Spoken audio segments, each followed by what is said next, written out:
Hello, and welcome back to the show. Today I'm going to be doing a spoilery recap of this book, so I hope you enjoy this. It is going to be full of spoilers, so if you don't know anything about this book, you haven't read it yet, simply go down to the description down below, click on the link. That will take you to a page where you can read the blurb to find out non-spoilery things about this book. But otherwise, I'm going to get right into the spoilers. All right, so this one is a paranormal that I gave 5 stars. I love this book so much. I was shocked she'd only been in town for a week. It felt so much longer, but also makes more sense why she and Mason aren't out of the friend zone, though I desperately want them to be. I love how even though he's a man of science med student and all, he figured out that she could speak to Ghost and just needed her to confirm it. Of course, Zoe was hyped about that, and at one point said she saw like a shimmer where the shade was, and Kira said she might have a mild version of the sight as well. It was so nice seeing her found family support her. I laughed when we found out her real name is Sarah because that is far too normal for her. Kira suits her much better. So, anyway, she sees a guy with half his face missing at an unmarked grave and starts investigating to see who he is. Then the shade shows up, consuming Ghost, and may be able to kill them all if she doesn't find out his unfinished business and get him to pass on. Adage takes her to the hospital to see if a guy's spirit lingers, and it did. Kira finds out she's like a fate and can tug on the tether holding the ghost to Earth to get them to pass. He was just tangled, so she untangled it, and then he was able to move on. Then another spirit at the hospital has her climb out of a window to see a black van with a symbol on it. In Kira's picture, the only thing linking her to her past had a warning on the back saying not to trust the people with flaky skin. And the guy in the van looks just like that. And he radios someone and says that Sarah is still alive when he sees her. So they chase her into the woods until she finds her way back to Blighty. And Adage was still looking for her because it took her like 2 days to get there. And her friends are there waiting for her, and they question her about her abilities because they are on to her. And then they decide that they want to help her with the case, especially because now that people are after her, she needs to keep a low profile. So her quirky friend Zoe thinks that the Shade is a serial killer, which would explain his like darkness. Um, his evil from uh but he like committed his murders almost 100 years ago, which is also the same time frame that the faceless man had died. So like they found out the serial killer had killed like 99 people or something, and half of them were never identified because the victims were like from another town, and it was 100 years ago. So yeah, lots of ones, but everyone saw him as like this good member of the community, but he would go on these hunting trips and he would only come back with like a squirrel, but he would be gone for days. And what he was doing was he had these not online, he would put out like newspaper ads to meet women, and then they would pen pal back and forth, and then he would lure them to his cabin and kill them. So, so Zoe is like, I think that he also killed the faceless man because it was around that same time frame. And it was like an unmarked grave, so they really don't have anything to go off of other than just guessing that it could be the serial killer that did it. So they go to the hunting cabin where he had buried the bodies, and she winds up falling in the hole and has flashes of the dead. When her friends are sleeping, she sneaks back to the cabin in the middle of the night, touches the bloodstains of the murdered victims to get more flashes and like literally see their death before her eyes. It takes a lot out of her, but she winds up seeing him adding a trophy that he took from one of the victims, as in like just a memento from the kill to kind of like get off on, I guess. She sees him add it to a box under the floorboard, and because it is like 100 years later, the cabin has like really rotted, so she's able to just pick up that piece real easy and find the box that the police had never found. And inside, of course, it has trophies from all of his murder victims, as well as pictures from each of the victims, because he had them send him pictures in the mail too. So it's super well organized, which is awesome because it will allow the police to put names to the Jane Does that he killed 100 years ago that no one would be able to identify now, and also they just didn't have DNA stuff. If you didn't know, the whole DNA thing didn't really start until the 80s. I remember because one of my teachers in high school had worked in Florida, and he was on the homicide. He was a homicide detective for 20 years there in Orlando. And so he was saying they weren't doing the DNA with criminals and stuff until like the 80s, which is how they were able to solve a lot of old crimes once they had that ability. But anyway, one picture was separate with no trinket, so they were like, this guy is way too meticulous to just have this random picture in here that's not assigned to an item. So the picture has a boy in it and the mother. And so they figure out that the faceless man is the boy because he's wearing the same jacket that's in the photo, and he got murdered shortly before the killer died.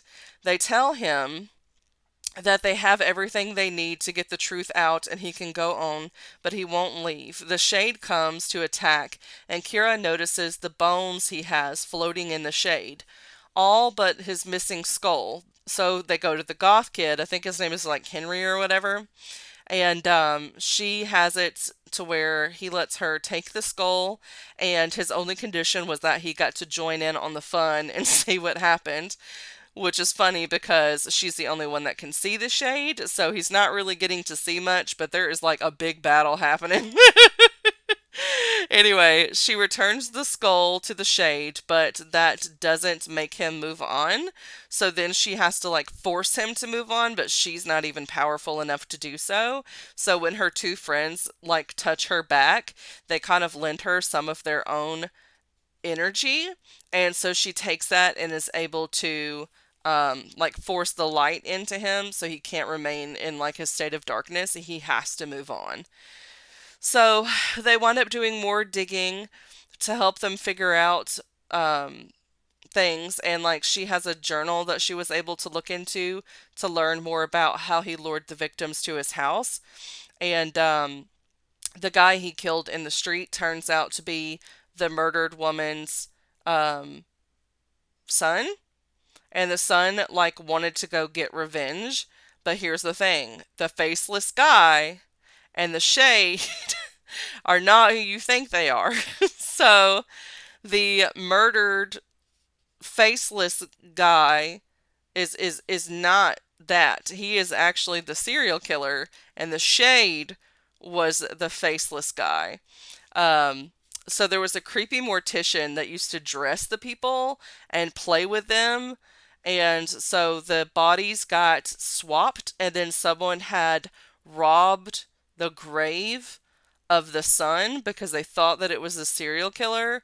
And that's how there was like, he had all of his bones except for his head.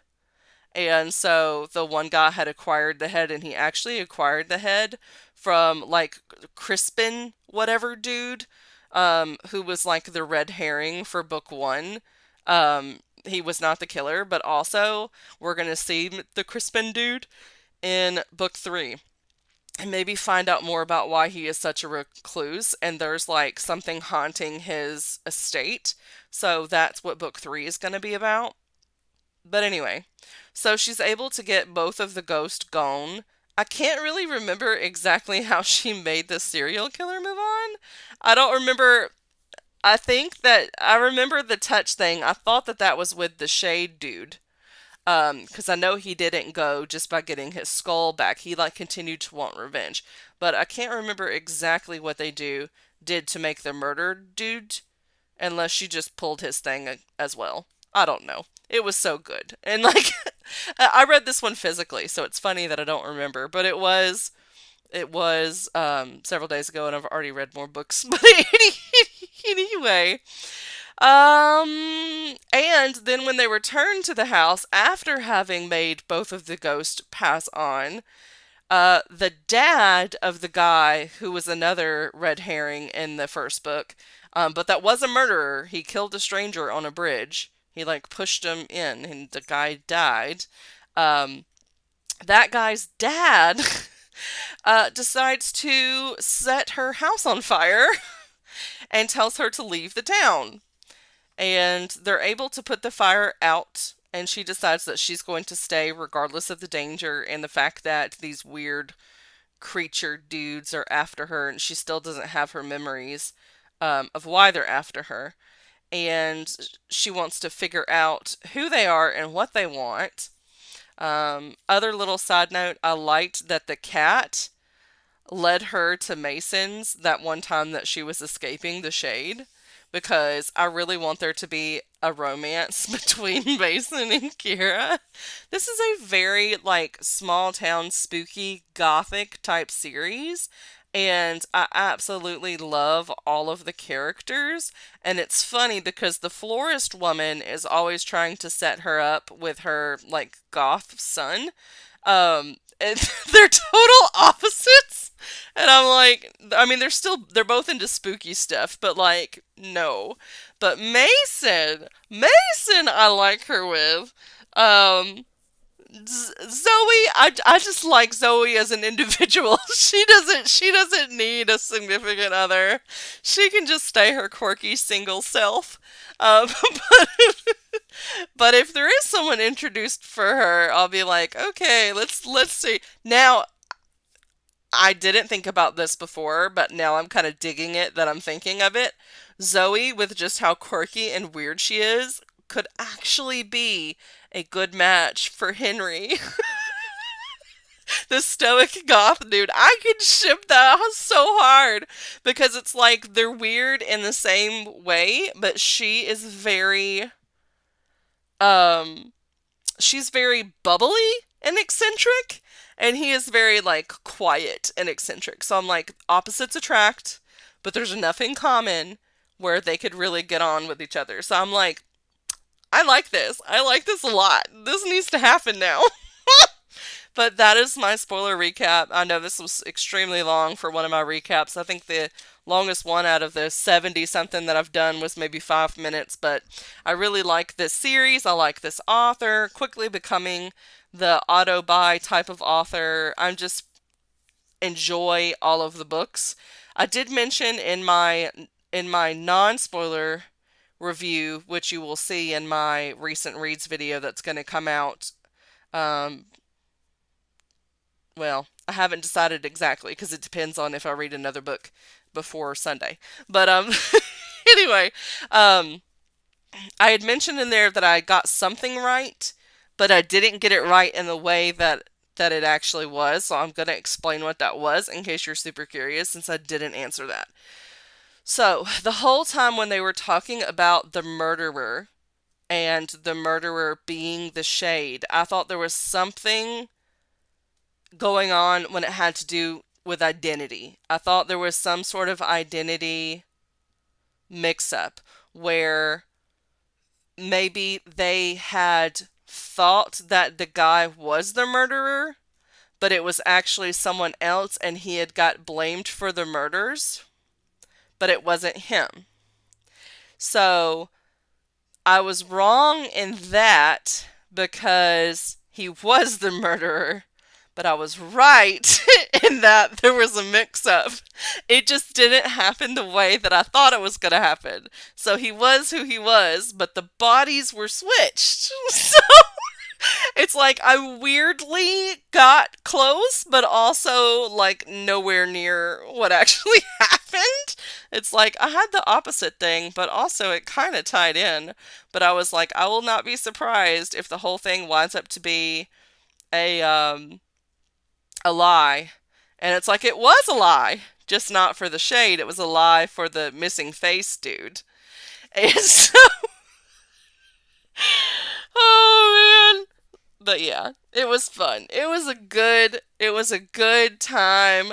Being an author, it's rare that I get surprised because I just kind of figure everything out. So it's nice to sometimes get stuff wrong, but also be on the right track, weirdly.